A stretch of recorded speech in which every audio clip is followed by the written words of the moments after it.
Welcome back to Focus on Health. In case you're joining us right now, we are joined by a nutritionist from K.U Hospital who's going to be guiding us through the nutritional needs of initiates after circumcision.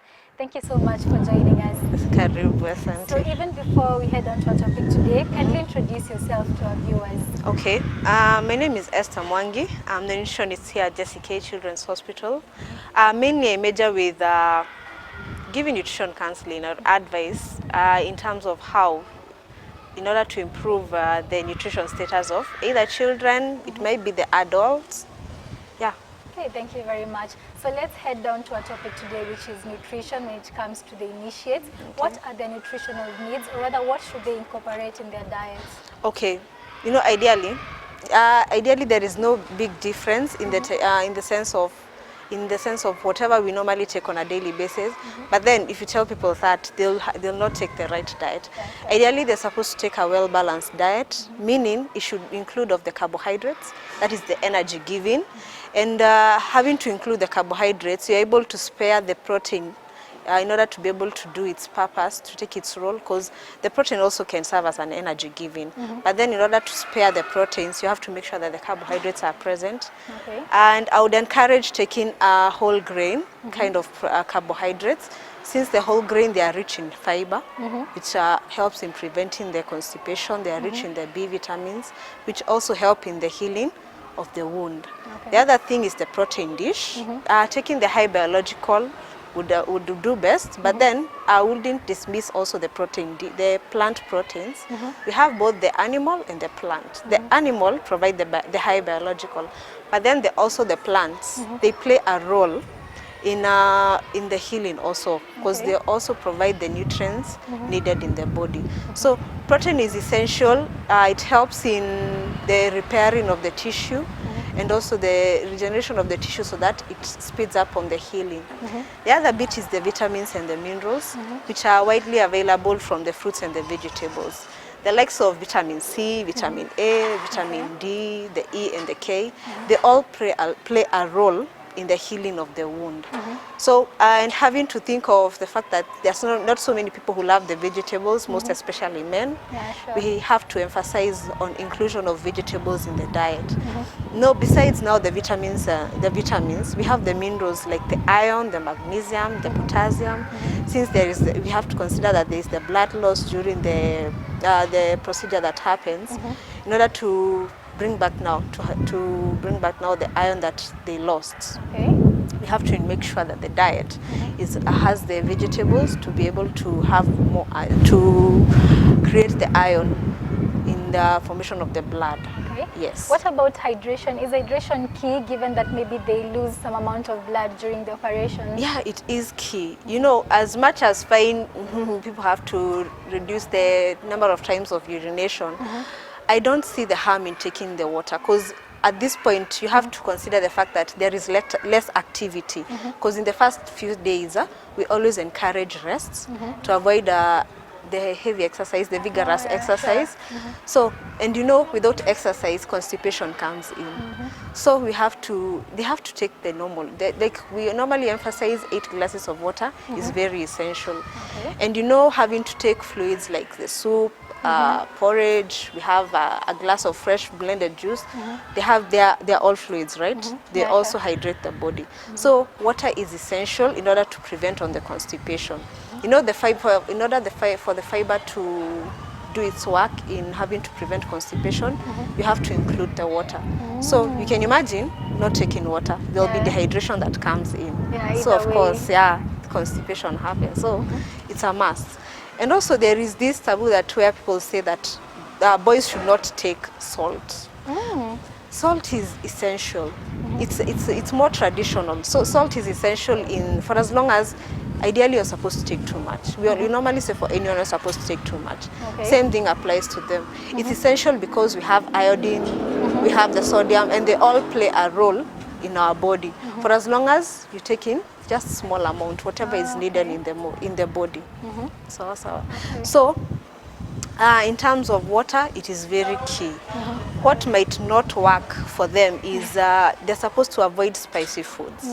Spicy foods, whenever they're urinating, because of the spicy food, it might cause things that the urine might cause it to be a bit irritating, so they might go low. They must go low on the use of spices in the food. Okay. Yes. And apart from spices, because now we have already talked about what they can take. Yes. Apart from spicy food, what else should they avoid during this period?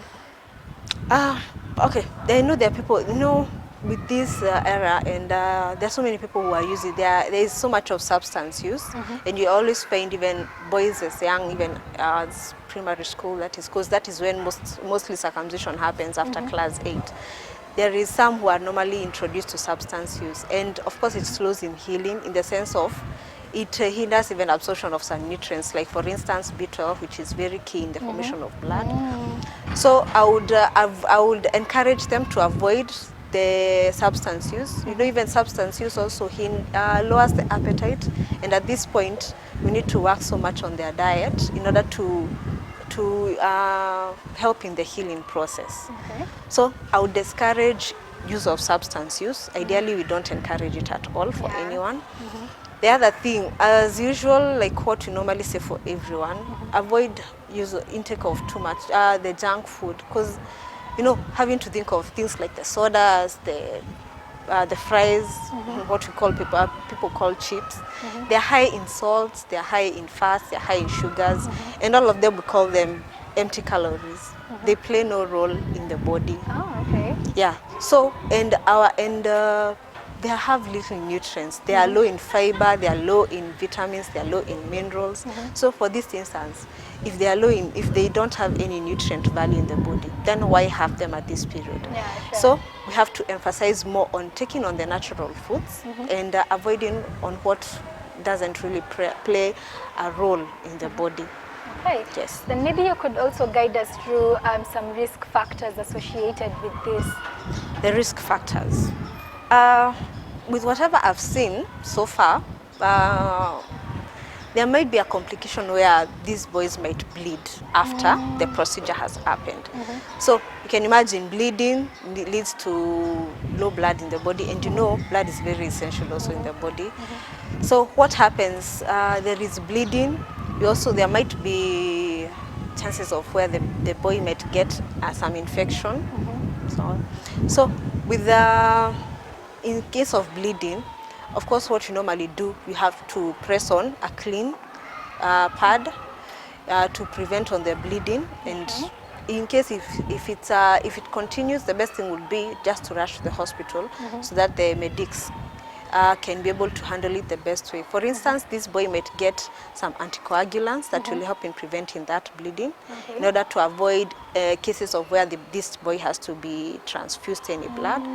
And now that is where we work on the diet, having to make sure we have food that is rich in iron. For instance, the best source, as we normally say in general, as people do know, we have the liver. Liver is a good source of iron. We have also the meat, they're also good source of iron. Now for the plant protein, the vegetables, we have the legumes, the likes of the beans, they do have iron, only that you have to include the vitamin C that is available in the fruits in order for that iron to be absorbed in the body. Oh, okay. So technically it cannot be absorbed unless you Yeah, that's why we always encourage Okay. having the fruits on a daily basis. You know, besides having besides vitamin C enabling in the absorption of iron, you know, it also helps in the healing of the wound. The other thing, we have sepsis. In case of sepsis, the best thing would be to rush to the hospital. Of course, for this case, the wound will be cleaned, and the doctor accordingly will prescribe drugs that will help in getting rid of that infection that has risen. Yes. Okay, thank you very much. This Yeah. is quite informative, especially the fruits bit. I really didn't know about that. Yeah. So maybe even as we wind up, you can maybe give your final remarks to our viewers regarding nutrition. Okay, so what I choose to discuss, the topic being that we are talking more on the men's health. You know, ideally, if you go, from my work, whatever, having interacted with different men, vegetable is usually missed so much in the diet. Okay. I would really like to encourage on including the vegetables in the diet. As you have seen, they play a big role. Yeah, Having sure. to have, they are rich in the vitamins and the minerals that play a role. Not only have meat in your diet, also include the legumes. They also play a role in the body. And you know, as we always say, having to include the 7 groups, food groups. There are so many, I'll not mention them, which legumes are one of them. Yeah. For instance, now the likes of beans, the likes of njahe, the likes of lentils, they're all important in the body. We should not dismiss them. We should always make sure that we have a healthy and a wholesome diet. Yeah. So yes. So also taking water frequently, Yeah. going low on substance abuse, especially that's what is affecting so much of the of our men, because you always find that's what